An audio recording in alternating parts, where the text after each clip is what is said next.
I'm Jon Snow, and I'm here to chair a debate about humanitarian issues to promote the work of Christian Aid both in man-made emergencies and indeed in natural disasters.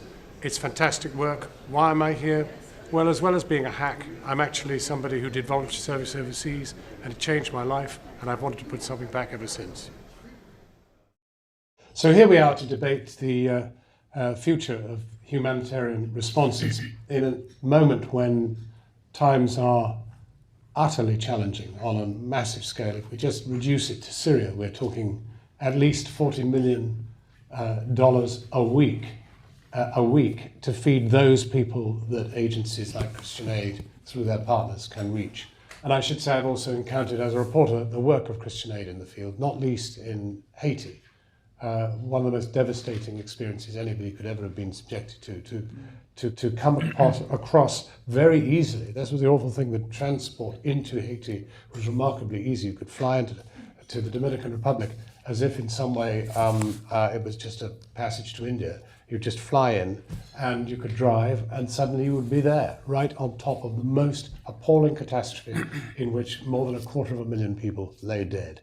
And Christian Aid did amazing work to coordinate local agencies to come together and work their way, those that were still alive, work their way through the rubble. So let's start. We have this situation in which there are 3 global crises, which are declared level L3, which is, I think, the highest possible level. What does it mean in establishing sort of structures that can respond to this? If you've got a residual need to go on spending this kind of money, which is extremely hard money to raise. I mean, people are bored with hearing from Syria. It's an increasing challenge having these very large-scale, protracted emergencies, which we're having to deal with on a daily basis, and also all the emergencies that you probably never hear of at all. Just over the last few weeks, we've been supporting conflict in Myanmar, so crisis in Nigeria, so flooding, which you haven't heard of, and on top of that, having to deal with Syria, South Sudan, which are causing huge problems for us. I think the way in which we have to deal with is actually radically re-looking at the way in which the humanitarian system is working at the moment. If you're looking at Haiti or the typhoon that hit Philippines last year, it was the local people, local churches, mosques, local government, local NGOs, local civil society who actually provided the first line response. They did the life-saving work.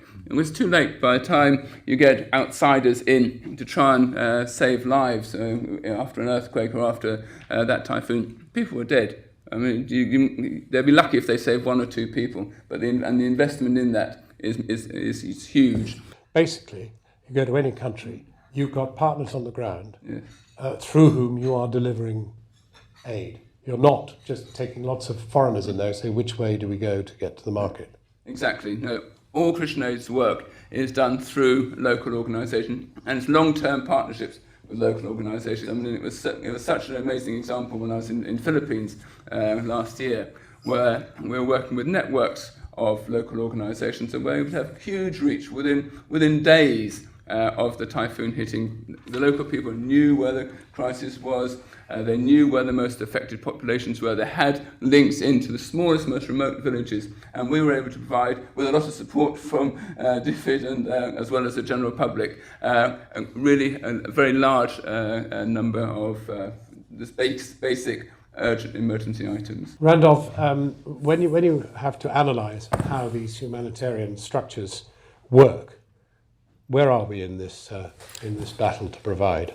It's all very well and good to engage with local communities, but do we dialogue with local communities? Do we say, I'm listening to you and I hear you, and maybe what we're offering you is not culturally sensitive, not institutionally sensitive from your particular point of view? When we come to you, Dylan, you're a government. You're a big chap, and you've got 0.7% of our GDP. How do you decide how to spend the money? Oh, it's a challenging question. I mean, first of all, it's great to be here, and it's really nice to be here actually with some of our strongest partners. I mean, I would say that the work that Christian Aid does in the field is fantastic. You work in some of the most awful places, and your people deliver to some of the most vulnerable in the world, as do those represented by Sean's START network.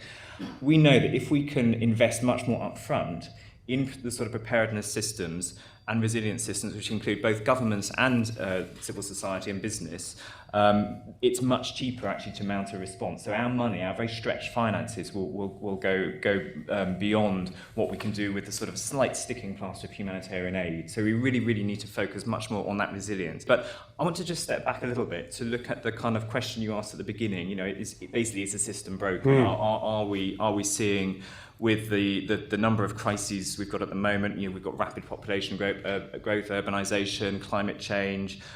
We will see more disasters in the future. We know at the moment the situation is very strained, the system's strained. How can we deal with that? We know that if we can invest much more upfront in the sort of preparedness systems and resilience systems, which include both governments and civil society and business, it's much cheaper actually to mount a response. So our money, our very stretched finances will go beyond what we can do with the sort of slight sticking plaster of humanitarian aid. So we really need to focus much more on that resilience. It's all very well to say this for natural disasters, but in conflict situations it's quite different. And I think there are a lot of challenges there which are slightly different. Well, can we just talk about conflicts then and responding to conflict emergencies? Do you want to talk about that? With pleasure. I mean, I would only add that our organizations are responding with material assistance in conflict and to help with the trauma. But the demand is increasing, and the scale of need is completely surpasses what we've been able to. The capacity of the system that we've been able to build so far. It's not just the big crises that are half of human suffering occurs in small scale crises that don't reach the newspapers, and so we see this happening every day all over the place. But the dynamic on the media, for example, not to lead on Syria, is extremely strong. I mean, if a Martian came here, Syria would be the lead story every day. I mean, they would say, listen, mate, climate change, Syria, starvation, failure to feed the planet, these are your top stories and you should be hammering on at them.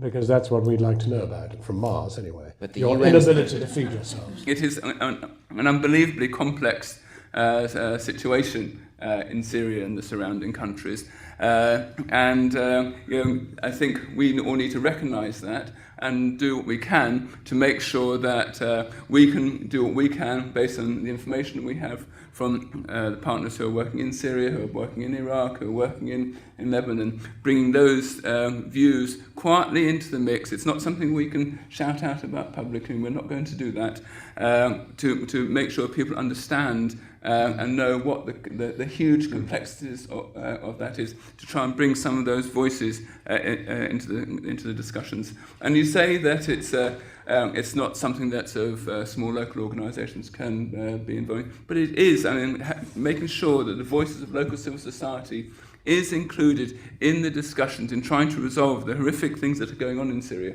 It's essential. Another area which needs greater focus is actually accountability. We have accountability, and we've been accountable to our institutional donors like DFID, to the general public for their massive support that we get.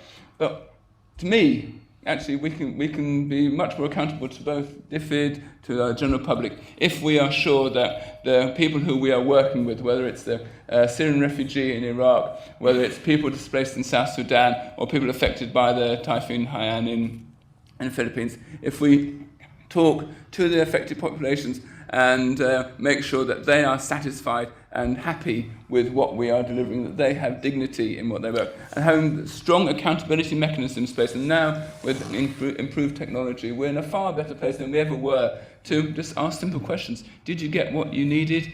Was it what you needed? Was it timely, etc.? And those sorts of things. But in terms of being sure the money and funds are well spent, how is that ensured? These are countries in which governance and corruption is not unknown. For Christian Aid, we have monitoring reporting systems that DFID are happy with, to enable us to check to make sure there's a paper trail. Some of the things in what we did during the tsunami, what we did in Haiti and other places, is actually provide sort of finance, sort of accountant type people to go and help the local organisation make sure that their systems are in place so they can deliver.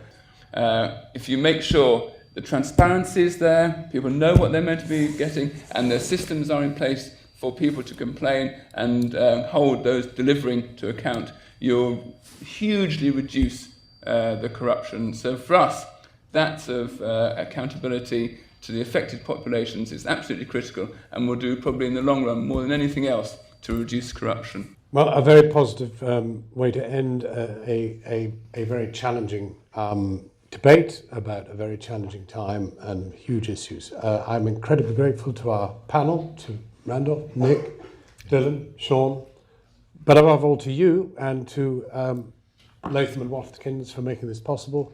Thank you very much indeed. Thank you.